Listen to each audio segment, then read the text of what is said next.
think I was about 4 years old when that dream started. So I was a very morbid child when I was little. I only wrote stories about people being killed and things like that.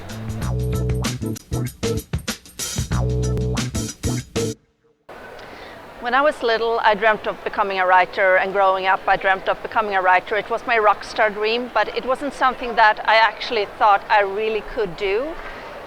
So instead I became an economist, and only after a few years of being miserable as an economist did I choose to go after the dream of becoming a writer. And fortunately, it turned out okay.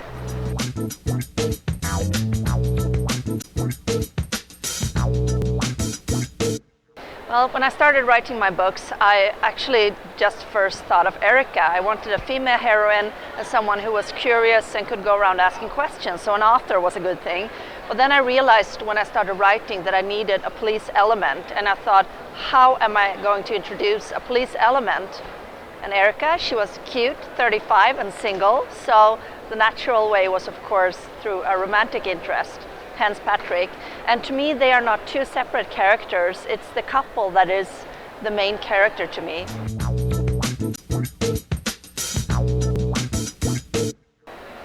The mermaid story actually started like most of my books start, with an image popping up in my head, and we have this big tower in Fjällbacka, the kind that you jump into the water from, and it's old and wooden and rickety, and in the winter it looks quite desolate.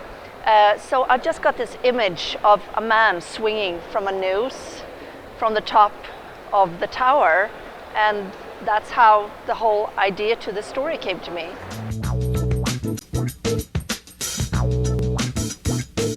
No, but I think it comes from a long tradition that started with a couple named Sjövall, which is very difficult to spell their names for you.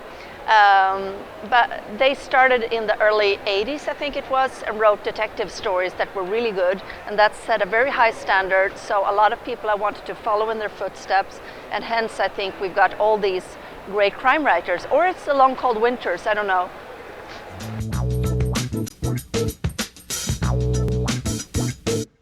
Well, I've always been interested, ever since I was a child, of the morbid. As I've always read a lot of books about murderers, serial killers, profilers, forensics, all those fantastic things. And also I read the papers, and I read true crime fiction, but also I watch people around me. I mean, we all have drama in our lives. I mean, if I would talk to you guys for an evening, I would probably dig up some stuff about problems with mom, dad, grandma, brother, sister, cousin, friend, whatever, something interesting in relationships. So I kind of look around me as well. People around me never know when they will end up in my books. So be careful. Yeah.